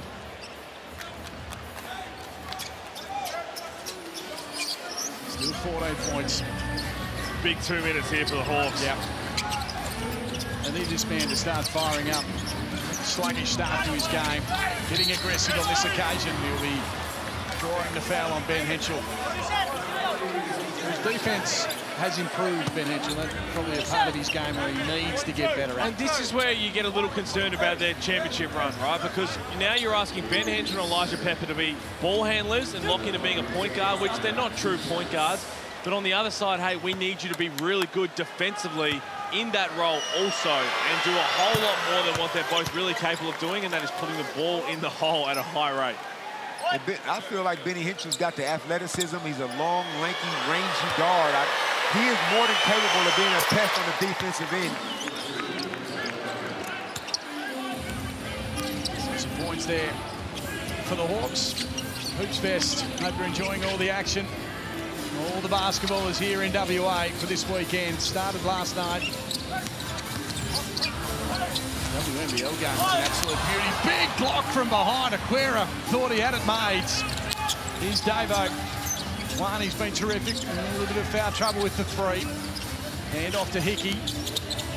Decides just to throw it up, and it just lands in for him. So some points there for the Hawks. Great finish. Really crucial. Great finish from Hickey, but what I'd love to see there when Sam Frolling's caught it at basically the free throw line, and you're going to set that handoff, set a big screen instead. Just go and run into Sam Frolling's man, let him get downhill with left hand. It's one dribble, he'll get on the rim. Long ball won't go there. Doolittle will take the boards. Aquera. Back to Doolittle. Hasn't really had a chance to unleash. That time had a good opportunity. Aquera flew through the air but missed the ball. Elijah Pepper's got one of those shots that always look like it's going in. He's got a great belief in himself. He's got a great shot fake. He's got the 5 points, but only 1 of 6 from the three-point land. As Froling makes a nice, easy basket. He'll do that every night of the week. And you can see how deep that post catch was. It's a long way to double when Sam is already in the key. Here's Aquera. Windler keen to take on Froling.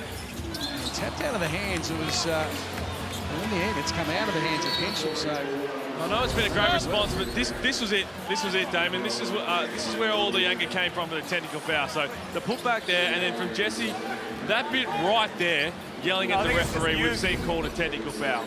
We have seen it. It don't mean it has to be called all the time. I don't want that to be the precedent. I hear what you're saying. I completely agree with you on that point as well. Little opening for Doolittle with a big slam dunk. Nice sneaky screen from Dante Russell-Nance. Hickey, good pass, Greeter. Puts it on the floor. Had it blocked away. Doolittle's got the 3 to his name with the foul, so he's got to be careful. Greeter sends it high, sends it long, and straight through the hoop. Well, they're back here, the Illawarra Hawks, and Dan Greeter, we know he can spark something. Loves a corner 3 as well. This 2-3 zone. Another good pass, Windler again in the corner. Too strong is Doolittle, and he'll take the board and through the foul. He is just such a man-mountain, Christian Doolittle. Here's the Amy replay. JLA sneaking along the baseline and slamming it through the heap. Daniel Greeter with the corner 3 ball, shooting a quiet 42% from downtown this season. Of course, Disney and the NBL have teamed up to give you a chance to win one of 10, 12-month Disney Plus standard subscriptions. Simply download the free NBL app via the QR code at the nbl.com.au/app. Follow the prompts to enter. It's that easy, Disney Plus and the NBL together as a team. He said and one, correct. Pointed right at you, and he didn't say no and one. You did. He said call the damn call. One short from Doolittle, still an 8-point margin. Yeah, that's when Justin Tatum got to leave it alone. He's made his point. Having 4 minutes ago now. The referee is not going to apologize. The call is the call. And unfortunately, the only thing that can happen right now is he gets the second technical thrown out. So it happened 4 minutes ago. You made your point. I agree with it. But it's time now to lock in because your team has turned it on in the last few minutes. And they're going with a small ball lineup. Mason Petey playing 5. Toddy Blanchfield's back on the floor to try to get some, stretch that defense, knock some 3 balls down. But now you look on that floor now, Pete, and you go, well, who's going to guard JLA? sometimes the best defense for that is the Perth Wildcats' choice of offense. So we'll see. Elaborate further, Pete, on that. Well, they have an advantage, and they just don't. He doesn't see the rock. We'll see whether he sees it on this occasion. So Nance will find him. Wasn't this time. And a little firm off the glass from JLA. Kept in by Windler. Long arms of Joe. Grabs hold of it. 10 on the shot clock. Pepper for the big fella. Diving on his Harvey. Lost control of it. Now the pass underneath. A couple of extra passes, and Joe was amongst the action. And got a foul. Playing really good defense for a part of that for the Hawks. They gave up the offensive rebound and then were scrambling out of position. No, I thought it was wet. Who's coming in? Of course, the Hungry Jacks NBL Ignite Cup. We're enjoying this, presented by Disney Plus. Is headed to the Gold Coast this February. Head to nbl.com.au Ignite Cup for all updates, including the ladder as we edge closer to crowning the inaugural Ignite Cup winner. And of course, they'll take home $400,000, 6% going direct to the players. Scan the code, and of course, Ticket Tech is looking after you with the tickets. Now Damon, I don't know if you saw it the other night, but the 1-point slam in the Australian Open. I did not see it. What happened? Now, also, I've put a little pitch to the NBL for our own basketball version. Okay. And Hoops Fest. We'll see if we can get the ball rolling on that. But there's $1 million up for grabs, and they had it all there in cash. See? Australian Open. So I think we should be able to do the same for the Ignite Cup final, as you've been asking for. That's all I want to see. And how would you play it? How do you want to see it go? Oh, for the... Yeah. I want to see a guy get out of a Lamborghini. Oh, you're talking my little pitch? Just wait and see, Lockie. Oh, okay. You're not going to give us a bit of a I want to wait taste. till it's fully finalised in the works. All right. Are you getting a share of the $1 million as well? Well, if we're going to put $1 million up for grabs, I'm playing. It's Ben Henshall. Did well. Doolittle. Dench. We'll slow it down. 16 now. Good hands by the big man. Just reached in there, slapped it away. Bit of momentum coming here for the Hawks. They need to score on this occasion and remain in this contest, even though they've got out to double figures. McGee, Breeder, pass is good. Hickey misses twice.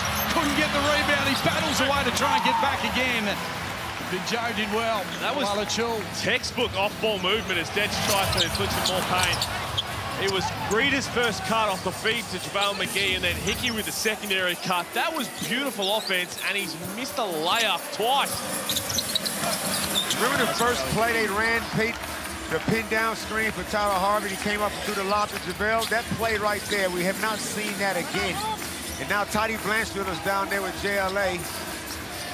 Just the 6 points from McGee at the moment as Doolittle was trying to add to his tally. He's got the 11 at the moment. And you can see JLA talking to his teammate, Sunday Detch, about, come on, man.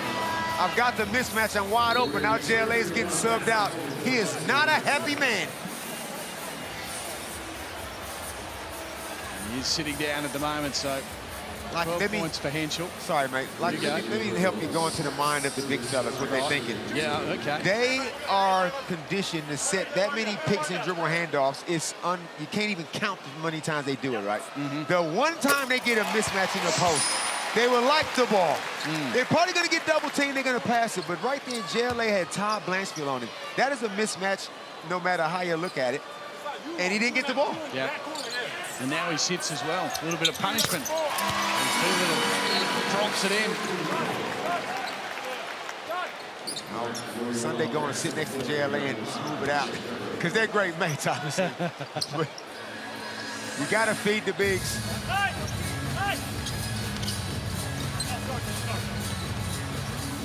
Pause in this game as we close in on three-quarter time.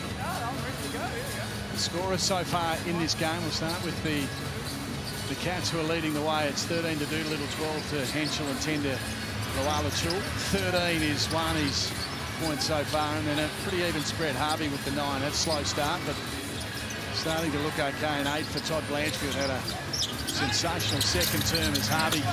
They've missed a lot of layups at the rim. Haven't they? Just underneath the hoop. Relatively easy ones. They'll go now to the post. Breeder sneaking through. Blocked. No. Fouls. Also, I know it's not in their style, but when they end up taking a shot under 12 seconds, they are getting some really good looks. Rather than just turning the corner off the first ball screen. If he's trying to get out, or he's going straight to the rim. Daniel Greta understands once the ball does go inside, everybody stands around and waits for JaVale to go one-on-one. Greta goes, now to hell with that. I'm cutting to the hoop, gets on the rim, and that looks like it was all ball, but then the follow-through looks like it got him on the wrist. Playing some important minutes, Daniel Greta. One.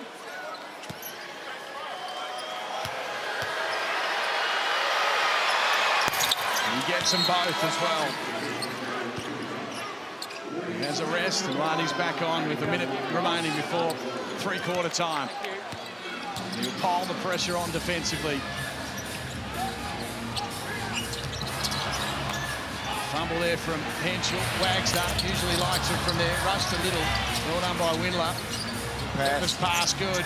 Another one from Doolittle, finish from Windler. Great ball movement. Elijah Pepper, Benny Henshall, they just making that extra pass. Give up a good shot for a great shot. Good passing again from the Hawks as well. So that's beautiful basketball from both teams. Yeah, still at 7. For both teams, it's been great. Had a 2-for-1 opportunity here. Don't want it. Henshall had some space. Three ball hasn't dropped tonight, but I've been really impressed with his patience. He's got 6 assists, 12 points, just 1 of 5 from 3. Benny Henshall's guarding JaVale McGee, ladies and gentlemen. Did you get the last shot, my friend? He falls over. The pass, stolen though. It's going to be a flop warning for Jesse Wagstaff. Here's Doolittle. Does he settle for 3? No. To Pepper, who likes a 3. Doesn't make it, lands. And it sits at 7 with 1 quarter to play here at the RAC Arena. Hoops Fest is alive and kicking here in Perth. And the Cats lead it, but only just 1 quarter to play in front of 12,000 fans.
Welcome back. We're in Perth, Australia's sunniest city with more than 3,000 hours of sunshine a year. And you can watch the sunset across the Indian Ocean with 19 beaches to choose from across the city. It is fantastic to have Hoops Fest here in Perth. I'm with the man they call the Prince of Perth, Nick Natanui. Nick, you're here for your 2nd year of Hoops Fest. I know you're a big Wildcats fan. What have you made of the Festival of Basketball? Oh, it's great. Obviously, the AFL has a similar concept, so it's good to have every team from the NBL in town. And as you can see, it's pretty electric and always good for WA. Have Have you been able to get out to Sneakerland, the fan zone, to get to meet AI at all while he's been here? Yeah, I've done Sneakerland. I went across the Rottnest Island with AI today, and that was an experience in itself. But no, we're so blessed to have everyone over here. What have you made of this one? It feels like the Wildcats are pulling away here. Yeah, they're playing well. Obviously, it's not a Wildcats home game, but it's in WA, so it feels like one. So, no, they're showing up for their supporters. Well, thanks so much for your time. Enjoy the rest of it. Thank you. Cheers. There you go, the great man, Nick Nui, has a house full of sneakers. He is a sneaker man, and he's big feet. Fantastic in the AFL. What a star he was. Windler. He's travelling his way to the hoop on that occasion. Christian Doolittle only needed 3 quarters, Lockie, and get a double-double. Playing some really good, solid, efficient basketball. It's not leaping off the page, but you look at the stat sheet, you go with it. I'll be damned. Had 2 or 3 games very, very quiet, and then he's turned it on, hasn't he? Bounced back well. Pass inside, McGee. Worked hard somehow, kept it to his advantage, and then just rammed it in the hoop. Too big, too strong. They go back and review all the layups they've missed. They've left so many points out there. Danger signs for the Wildcats. Hawks continue to hover around. JLA to set the screen on this occasion. Blanchfield all over Windler. He might have to go himself as the time ticks away. Henshall will shoot from a long way out. Wow. Davo thought he had a steal. Just didn't quite get his hands on it. And Benny Henshall. This has been a brilliant showing. Brilliant showing by Ben Henshall. 2 of 6 from 3. That's been the biggest drawback. 15, 5, and 6. Got a couple of turnovers now, but the stroke is nice. The shot looks great. So this is a lot of things that the NBA eyes will continue to look at. Still so young. A lot of improvement left to go, but that raw talent is definitely there. Certainly is. This is his chance. Dolo Alachul falling over, getting the pass away. It'll be a foul, blocking foul. Amy replay here. This is the Henshall 3. Looked like Dylan Windler got the last hand to that to slap it to Benny Henshall. He was lucky, but he took advantage. And as Pete said, has the 15 points to his name. This is his time, though, isn't it? With Duke Jr. out, he gets the chance to run the team, and he's got to show his wares. Yeah, sure does. Also knows that he's got a lot of growing to do in a short amount of time to help the Wildcats reach the peak they want. Capable of doing it. Good hands there from McGee. He's got great hands, hasn't he? Just has a chance to, because they're so long, just reach in and Doolittle. Usually drops those there. Easy for him, but on that occasion, a little firm.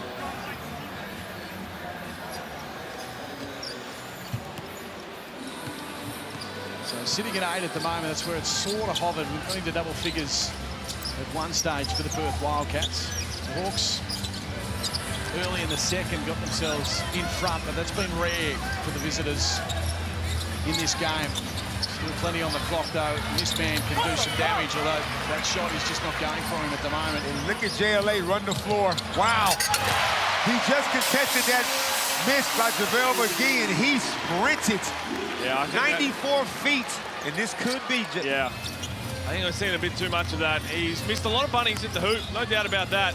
But it's the response after each one of those that makes appealing at the scorer's bench. So they go back to that small lineup. Windler to pep up. Chance here maybe for the Cats to stretch out this lead, make it a little tougher for the Hawks. JLA is telling Doolittle, you got the mismatch. Got to move off the ball, though. Pass is a good one. Windler in the corner again. He's been a little off target so far in this game. Dylan Windler. It's 2 of 7 now for the 3-point line. And this is one of my criticisms about this offense, this equal opportunity. Everybody, you never know who's open. Like Wani Swakala-Bullock shot the lights out in the first half, but he don't know where his next 3-point shot is coming from. The offense is being run with no real direction. Pepper has it. There'll be a foul there, so it'll be on Harvey, who was in a bit of trouble early. He's got the 4 fouls now, Tyler Harvey, so Got 6 minutes remaining. He's sticking out on the floor. Needs some more scoring. Harvey, 2 of 11. McGee, 4 of 11.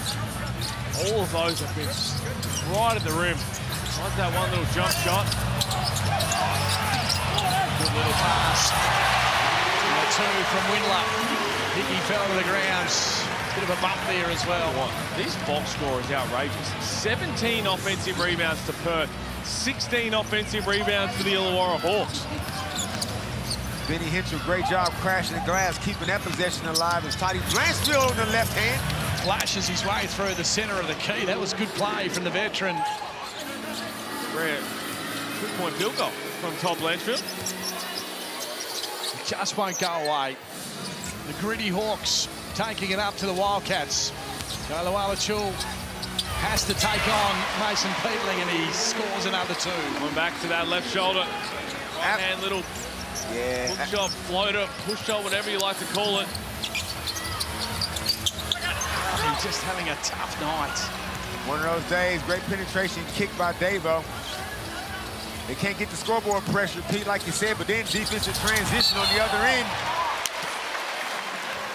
The Perth Wildcats are doing a great job of running after stops. 22! Hits him in the face. Good shot. Come out! What? So there it is. Illawarra. The highlight of that one. Doolittle continues to have a really good game. Shaking out that elbow. 74-64 is the score here at the ROC Arena. And of course, in front of 12,000 fans.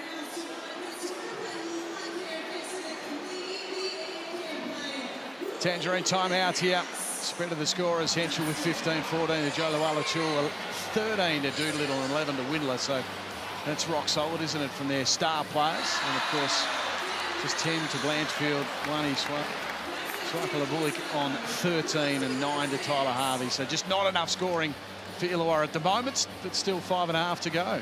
34% from the floor. Take out the threes. They attempted a 2, mid-range jump shot, maybe 1. Everything else has been around the rim they've missed. Yeah, Sam Frauden is having a game. He'd rather forget 3 of 10 from the field. It just gets down to a make-or-miss league. Funny, talking to some of the Hawks guys before, they said the Froling was really upset with how he played last game. Like, hey, that's your first poor game since you've been back. You just wonder if you get in your own head, like, I need to snap out of that one game. So much better than this.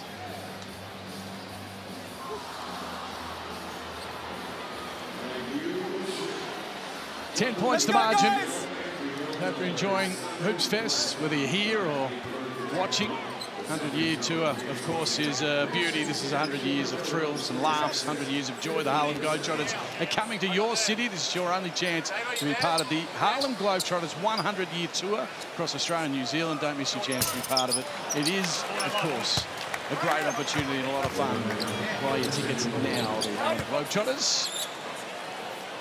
I wonder if there's a country that the Globetrotters haven't been to. That'd be everywhere. Joe Healy was listening in to the Perth Wildcats as Christian Doolittle slots in another one. It was cool, calm and collected in the Wildcats huddle, JR. Just talking his group through their defensive structure. Wagstaff to McGee, Aquera to Peatling here. He just said we've got to keep contesting but stay disciplined. No silly fouls here. Mauritius? Can somebody from Mauritius let us know if the Globetrotters ever been there in the last 100 years? I was just thinking. Wagstaff did a great job and then just threw it into the backcourts. Offensive rebound for the Wildcats, number 17. So a little bit of pressure here on Perth now, isn't it? They haven't had a lot of fun at home. They haven't had a lot of success this season. So, and they've had a lot of comebacks from opposing teams. All of that, everything that's gone on this week, a couple of more buckets here and stops. They're going to get tense. The Hawks, I know their season's on the line in this game, but in the end, you think about, will they make it? It's very unlikely, so they can play a little looser. Perth Wildcats understand that teams have come back. They had that 20-point lead at three-quarter time against Adelaide and dropped it. Wagstaff with the 2. That'll help them. Great pass by Christian Doolittle, who's leading the team in assists. Hitting Jesse on the pick and roll. Hickey with it, 11 points. Harvey with 4:19 remaining. Wants to take on Aquera. He's got the speed. Aquera all over him. Peatling did really well. He got the 2. There, Tyler Harvey. Oh, he's landed awkwardly. Didn't even get off the ground when he was attempting that. Pepper down the other ends. Too firm. Now Harvey's down this end of the court still hobbling. Has to be back. He's had a chance for a layup if you looked up. Oh yeah, just rolled straight over. Just the perfect angle. I would look away right. Oh, right there. That's a nasty one for Tyler Harvey. I don't know how you watch those injuries in slow motion. No, I don't mind the ankle roll. There's a couple of things I won't watch. I'm still scarred from the Andrew Bogut. Still scarred from that. Kevin Ware as well, Louisville. That scarred me for life. Oh, that was... And why not? Let's go extra slow-mo then for Tyler Harvey. Please, I don't like that one. Jesse Wagstaff by 7 points. He's got 4 rebounds, 2 on the offensive end. What I am worried about is if he does continue to play next season, then he just turns into Mr. Accessory and adds a headband. He's already sort of had the headband years ago. He's had the long hair. He's done it all. And Justin Tatum's going with Johnny Narkle for these last three and a bit minutes. Local boy as well from WA, Johnny Narkle. Have a look at the crowd. Look at that view. It's fantastic, doesn't it? The lights are up, the phones flashing around. That looks unbelievable. I saw some Johnny Narkle 16 jerseys at today people did the live overtime show. I saw a few guys wearing Johnny Narkle t-shirts. Sam Froling wore one here. Here's Big Joe. Bump. Forced the contact and scored the 2. You still got your t-shirt? I do. You do? Absolutely, I do. Thanks to you, Lockie Ray. That is a very good gift. One and only. Here's JLA. He is so tough to guard when he's in that attacking mindset. A guard trapped in a big body. I'm still kind of transfixed here on this sellout crowd. The cell phones out. Look at this. Look at this. Really rocking up before. Hoops Fest, Perth, WA are turning it on. I'm spewing. I got to leave in the morning. You going to run for him? I'm going to be run to the airport. Run to the airport. One of the Eagles players used to, when they lose and they landed back in Perth, he'd run home from the airport because he was so annoyed by the losses. Bit of action going on. Johnny Narkle amongst the action. He's drawn the foul. And what would that solve? Which player was that? Out. John and here was his name. Played for the Eagles back in the late 80s. And yeah, when they'd lose, he might just not get the lift home. He would decide to run home. Helps if you live next to the airport. Yeah, that's right.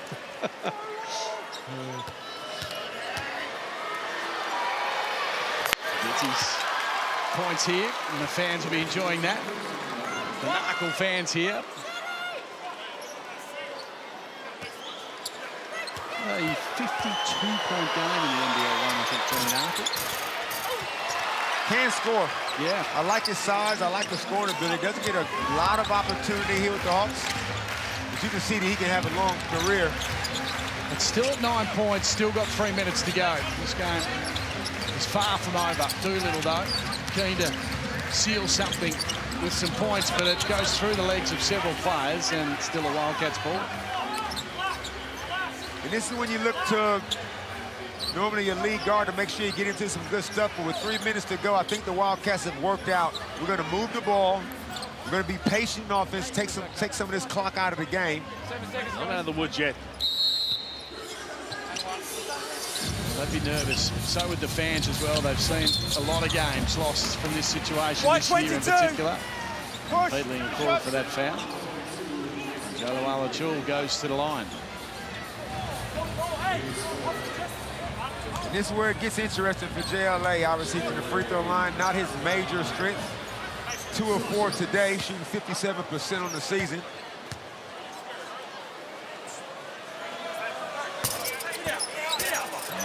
Just drops in. 3 of 5 today. They haven't had these struggles, really. He needs to be able to knock these down. Gets fouled a whole lot.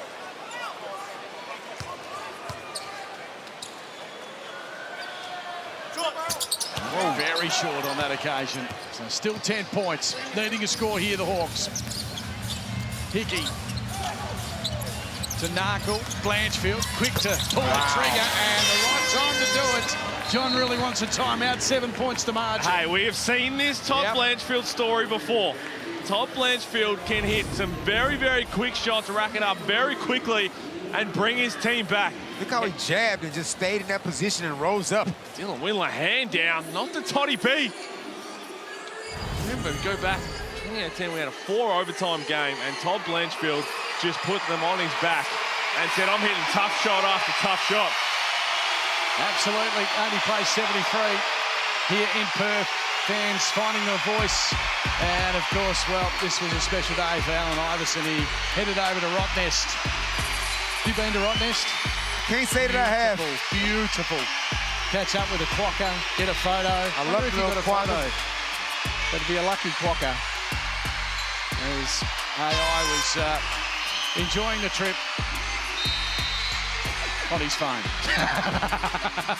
No, he was taking the photos, checking how good the photos were, and then got off. We're speaking about, we've never been to Rottnest. No, I've never been to Rottnest. I'm going to miss out, damn it. I'm out of here in the morning. Surely you'll get a freebie somehow. You'll go through Damo again to get another freebie over. No, again, I can't say enough. I'll give Damien Martin a hard time. He came through in spades.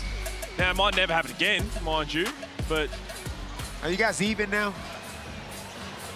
Do you have to just continue with this harassment of Damo? Are you even? Well, no, that's a different question. Yes, that's a completely different conversation altogether. We're underway, an important stage of the game right now. Pressure back on the Perth Wildcats. They need to score here. As you said, they just have the ability, they can tense up.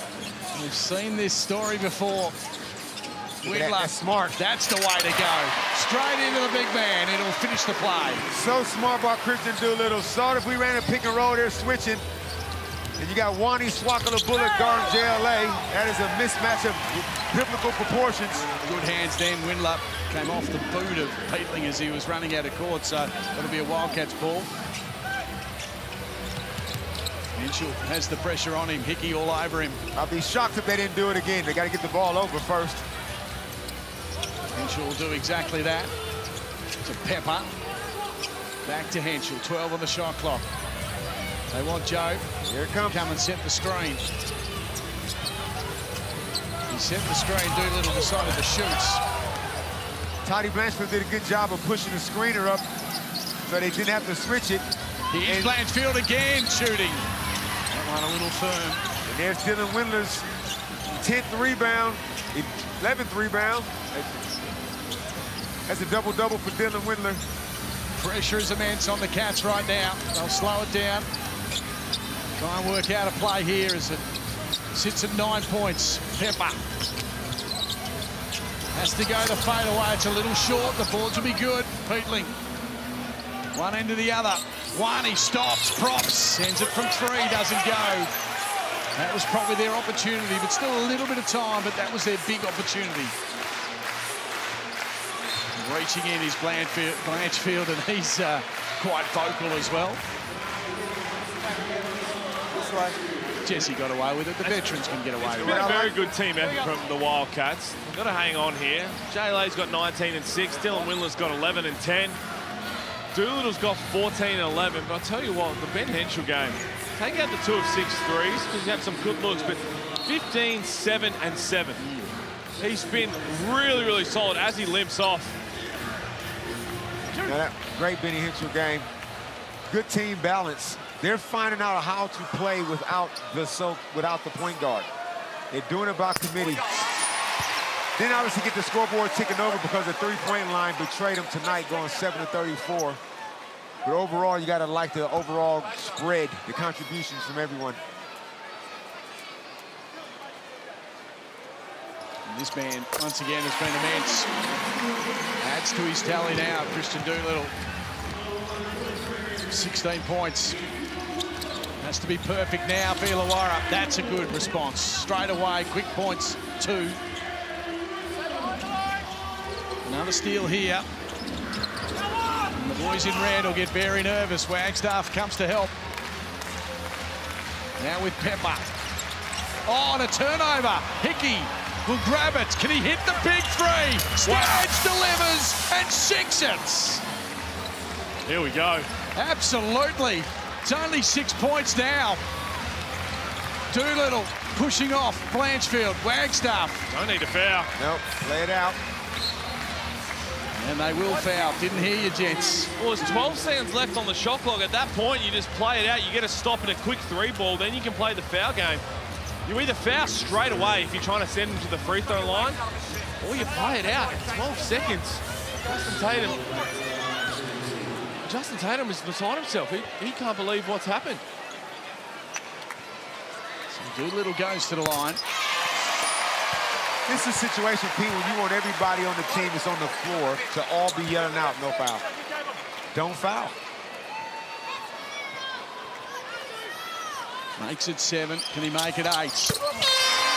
He does, and a timeout for Justin Tatum, who still chips away at the referee. Well, that frustration came from the foul because they didn't have to do it. And if they were, you just do it as soon as the ball's inbounded so you can keep as much time on the clock as possible. But there's 12 seconds on the shot clock. By the time the Wildcats shoot, it's going to be at 35 seconds. If they miss, you run down, get a quick score, then play the foul game. So here we go tomorrow, Cairns Taipans in New Zealand. We'll be back to that one tomorrow afternoon, Eastern Standard Time at 7 p.m. And then, of course, Melbourne United and the Jack Jumpers. Two pretty cool games. Which game have you got? I got Cairns in New Zealand. Are you with me tomorrow? Had my and day you're off. home? Yeah, I'll be back in Melbourne watching. I'll be watching PJC. He's the captain of my beat the coach team this round. So Parker, I need almost a triple-double, man. Is he really? Yeah, I went Parker this time. Aren't you allowed to stay in Perth? Only 2 days, it's the maximum. Nah, they gave me 2. I don't want to be greedy. The day fee is outrageous. Oh, okay. So you're cheap and nasty, he's outrageous. 100%. Yeah, fair enough too. Quick points here, straight up and down the court. Where are we going? We want to spread out. Got all your 3-point shooters on the floor. First available 3, you take it. Well, you're running something for Todd Blanchfield first and foremost. Don't be surprised if there's a little bit of a screener, someone curling, letting Todd Blanchfield pop. Let's see if we're right here. 8 points, 47 seconds remaining.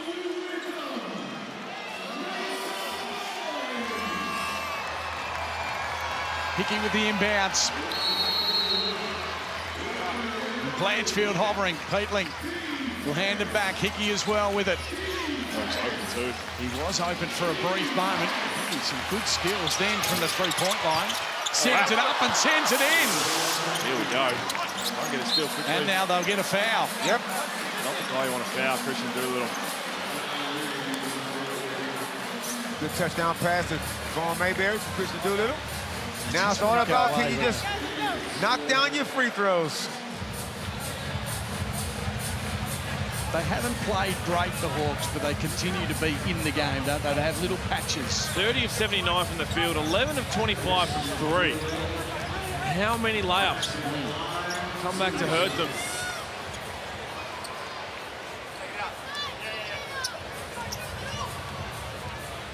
Doolittle's game continues to get better and better as we approach the playoffs. David Duke Jr., they're hoping he'll be back as soon as possible. It is his... David Dukes Jr. has been cited at training lock. Yep. Well, it's his non-shooting arm, which helps him a touch. So he can maybe battle through the pain on the other arm, but it's just when you've got Delhi nipping at your heels and those sort of guys guarding you and knocking you around a little bit, that's when it starts to hurt just a touch and be a concern as Doolittle misses the second. Oh, Windler trying to get the boards, thrown back into play. Peatling, Blanchfield to Hickey. Who's there? Back to Blanchfield. Hand up from Wagstaff. Blanchfield gets his way into the key. That one rattled around. He couldn't make it go. And a good rebound.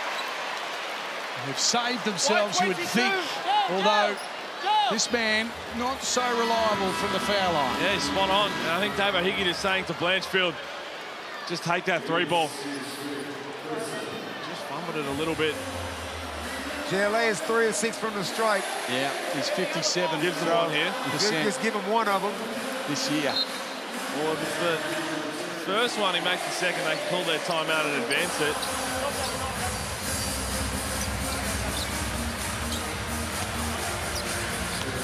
Doolittle goes to the line.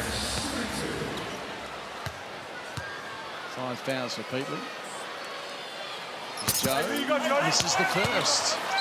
Keeps it interesting. 6 points. Great sight, the big screen. He's given the advantage, he does. 1 of 2. Isn't enough, though. Hickey straight up, shooting away. Rebounded. Blanchfield again, swishes. We've seen some crazy finishes here at RAC Arena. Johnny Narkle with the offensive rebound and kick out. Yeah, that's definitely the man you do not want to foul, but you have no choice at this point. Elijah Pepper. Still 4 points in 10 seconds, although Wagstaff, as opposed to Joe Luala-Chul, is pretty decent from the foul line. It's Elijah Pepper. Oh, it's Pepper, is it? Who's Okay. yet to be at the free throw line tonight, but yes, very reliable. Pepper does go to the line. 10 seconds remaining. Hardy Blanchfield, this could be a season high, 16 points. 4 out of 8 from downtown. 20 and 7 for Joe Luala-Chul.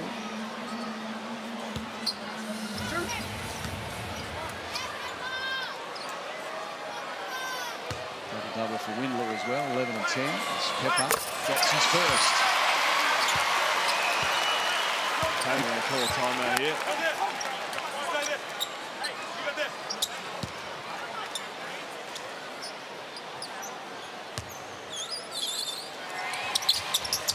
And he drops the second.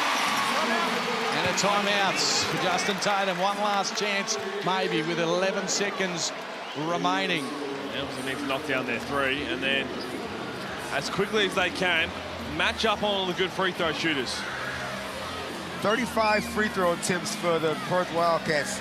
Now, you might look at that and go, oh, they're getting all the calls. Well, some calls may have been 50-50, but they have crashed the boards, they've attacked the basket, and sometimes games fluctuate like that. There's no rhyme or reason. You hear people say, well, we just wanted to be consistent. There's no 2 games alike. And it just happens to be this particular night. They've gone there 35 times. 25 fouls to 14. As we said, the shooting from three-point line hasn't been terrific to watch from the Perth Wildcats perspective. They're sitting at 20%, 41 from the field and 38 from the field for the Hawks, but 44 for the Illawarra Hawks from three-point land. So it's been the opposite for these two teams.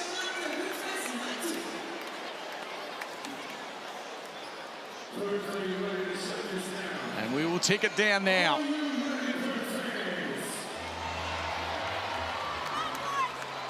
They're looking for the sharpshooters. Can they steal the game, the Hawks?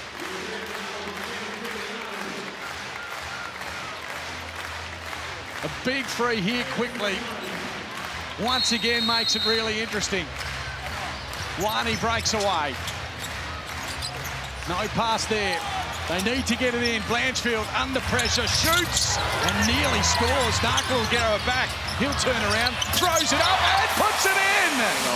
Johnny Narkle in his hometown. You want to invite Joe Luala-Chul. So that great timeout here from John Riley. Yeah, he saw the chaos. Get him off the floor.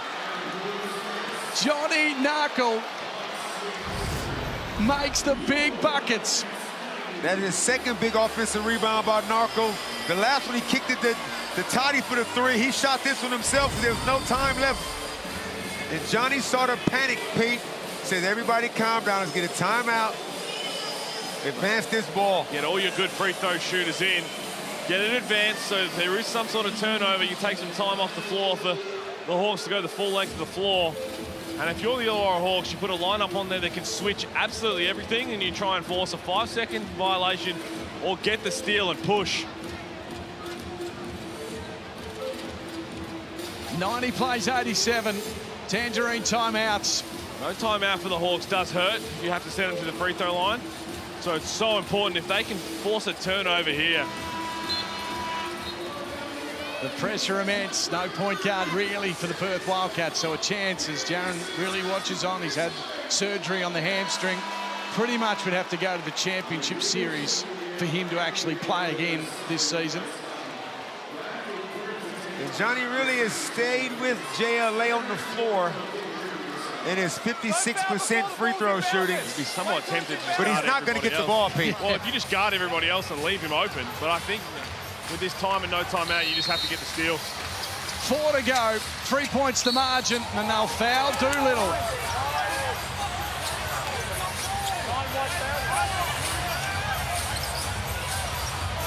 So Wani will sit down. He's got the 5 fouls as well. He's had a good game. His second term was a delight to watch. He hit 3 big three-pointers. He's finished with the 13 points. What did he have at halftime, Lockie? 13 points. 13. So he didn't get the opportunities in the second half that he got in the first half. But I like the way he had to make that foul. He could have been selfish and waited for someone else to do it. So let's see if Christian can finish this off. Tell you what, Wani's fucking was adamant that he had all ball. Dan Greeter looked like he had all ball for certain.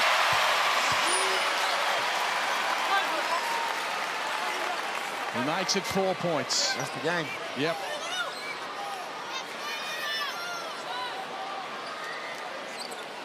He takes his time and makes it 5. Cats will win. Cats 4 in a row. Sorry, Locke. You're all good, Damon. Blanchfield, long way out, shoots away. Cats are winners. They're on a bit of a roll now. They're hoping to get David Duke Jr. soon. Illawarra, it's going to be tough for them now for the rest of the season. That was one they really needed to get a win in. Yeah, it was, and that's pretty much puts a fork in the Hawks.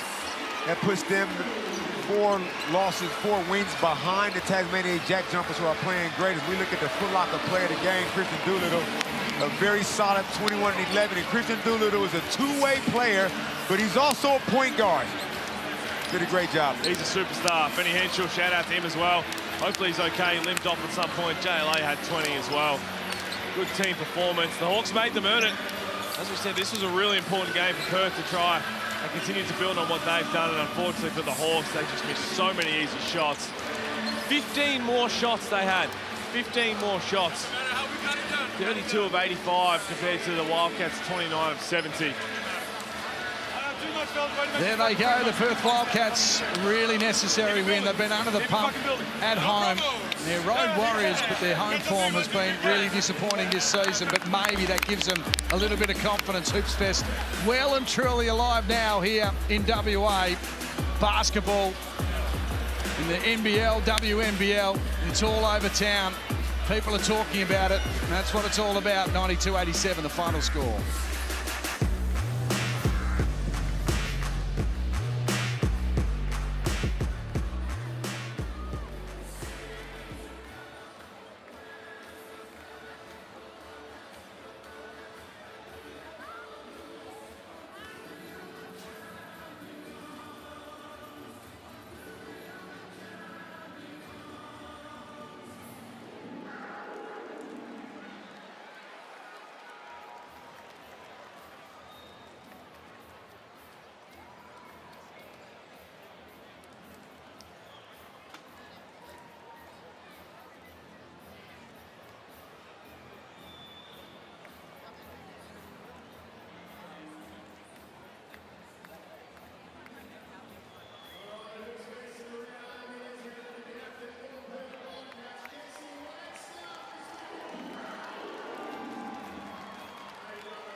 as the sunniest capital city in Australia. Perth enjoys 3,000 hours of sunshine per year.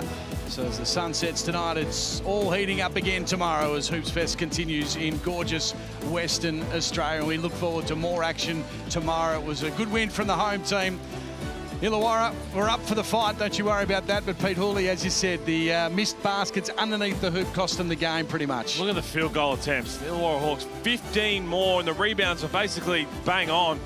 They should have won this game. They really should have, but unfortunately they didn't, and the Wildcats can try to continue to build. Perth goes to 15-10 on the ladder, and that puts a lot of pressure on Melbourne United, because if they drop that game against Tassie, they could drop out of the 4.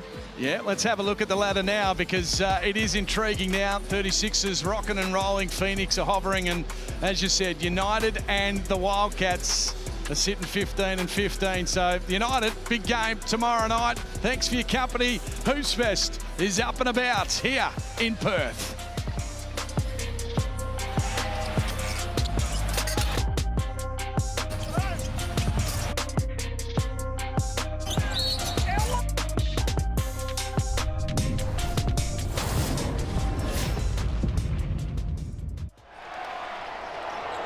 This program is brought to you by Hungry Jack's and Bunnings Warehouse.